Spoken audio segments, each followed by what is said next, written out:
तर मित्रांनो नमस्कार। आज आपण तुमच्यासाठी घेऊन आलो एकदम जबरदस्त एकदम टेस्टी आणि तेवढीच साधी सोपी रेसिपी म्हणजे ओल्या खोबऱ्याची बर्फी आहे की नाही। एकदम जबरदस्त आणि टेस्टी आणि या नारळामधलं एकदम फ्रेश वाला जे खोबरं असतं ना ते आपण काढून घेणार आहोत आणि त्याच्यापासून बर्फी बनवणार आहोत। चला तर मग बोलण्यामध्ये जास्तीचा वेळ न घालवता फटाफट आपण रेसिपीला सुरुवात करूया। हो पण त्याच्या आधी चॅनलला सबस्क्राईब करा, लाईक करा आणि कमेंट करायला विसरू नका। तुमच्यापैकी बऱ्याच लोकांनी अजून चॅनलला सबस्क्राईब केलेलं नाहीये, तर सगळ्यांना विनंती आहे की चॅनलला लवकरात लवकर सबस्क्राईब करा आणि अशा चमचमीत रेसिपी बघत राहा। चला फटाफट आपण रेसिपीला सुरुवात करूया।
तर मित्रांनो सगळ्यात आधी आपल्याला हे जे खोबरं आहे ना, मगाशी आपण चार नाही 3 नारळ आपण काढून घेतले होते।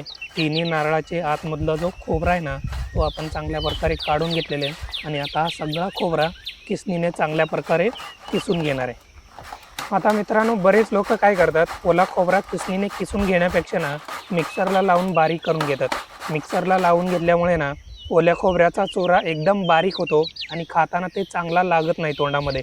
त्यामुळे किसणीने जर तुम्ही चांगल्या प्रकारे किसून घेतलात ना तर एकदम चांगल्या प्रकारे बर्फी आपली बनते आणि टेस्टला पण एकदम जबरदस्त बनते आणि टेक्स्चर पण एकदम जबरदस्त येतो।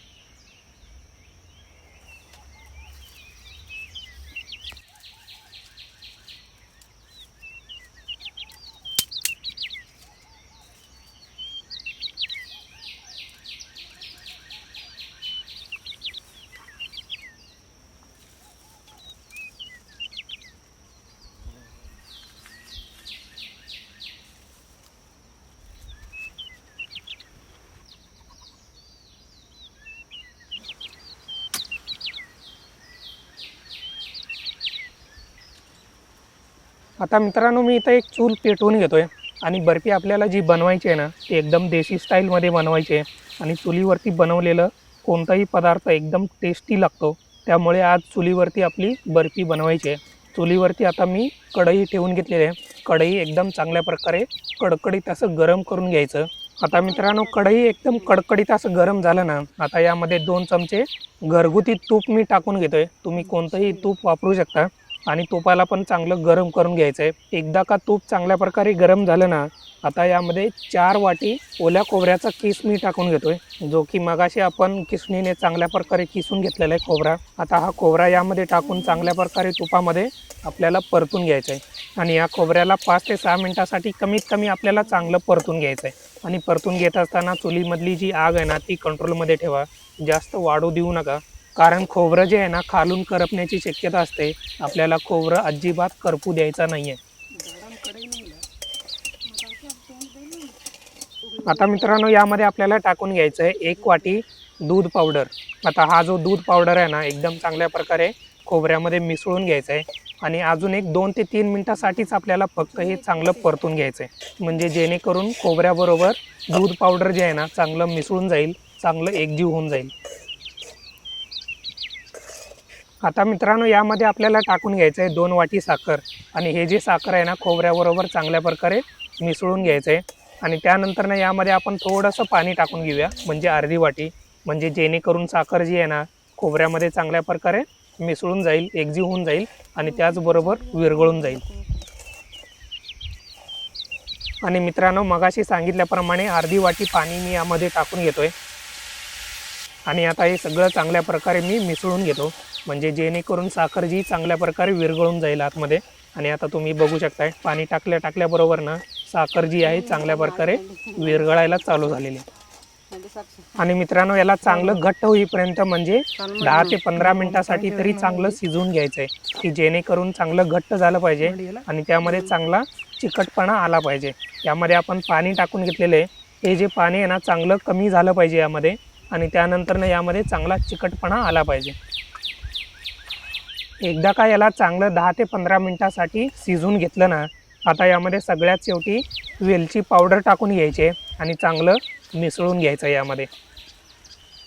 मित्रांनो, आपण जे काही यामध्ये पदार्थ सगळे वापरलेत ना, त्याचं जे प्रमाण आहे ना ते खूप महत्त्वाचं आहे. ते प्रमाण जर तुम्ही चुकवलात तर बर्फी व्यवस्थित बनणार नाही. त्यामुळे जे प्रमाण मी सांगितलेलं आहे त्याच प्रमाणामध्ये तुम्ही घ्या आणि अशा पद्धतीने एकदा बर्फी नक्की तयार करा, एकदम मस्त बनते. माझ्याकडे बर्फी सेट करण्यासाठी ना मोल्ड वगैरे काही नाही आहे, त्यामुळे मी ताटामध्येच बर्फी सेट करून घेणार आहे. त्यामुळे ताटामध्ये आधी मी थोडंसं तूप लावून घेतलेलं आहे खाली, की जेणेकरून आपली बर्फी खाली ताटाला चिटकणार वगैरे काही नाही आहे. आता बर्फीचा जो मिक्स आपण शिजवून घेतला ना मगाशी, तो गरम असतानाच या ताटामध्ये टाकून चांगल्या प्रकारे सेट करून घ्या. तुम्हाला ज्या आकारामध्ये बर्फी हवी आहे ना त्या आकारामध्ये तुम्ही सेट करून घेऊ शकता, चौकोनी, त्रिकोणी किंवा राऊंडमध्ये. आता मित्रांनो, बर्फी मी चांगल्या प्रकारे सेट करून घेतलेले आहे. आता ही जी बर्फी आहे ना खूप गरम आहे, याला थंड करायला आपल्याला कमीत कमी 3 ते 4 तासासाठी ठेवून द्यायचं आहे आणि त्यानंतर याच्या आपण वड्या पाडून घेऊया. आता मित्रांनो, तुम्ही इथं बघू शकताय ऑलमोस्ट आता 4 तास झालेले आहेत बर्फी सेट करण्यासाठी मी ठेवली होती. आता चांगली सेट झालेली आहे आणि आता मी याची वड्या तयार करून घेणार आहे. तुम्हाला ज्या पद्धतीमध्ये पाहिजे आहेत, ज्या आकारामध्ये पाहिजे आहेत त्या आकारामध्ये तुम्ही वड्या पाडून घेऊ शकता. मी तर चौकोनीमध्ये वड्या पाडून घेणार आहे.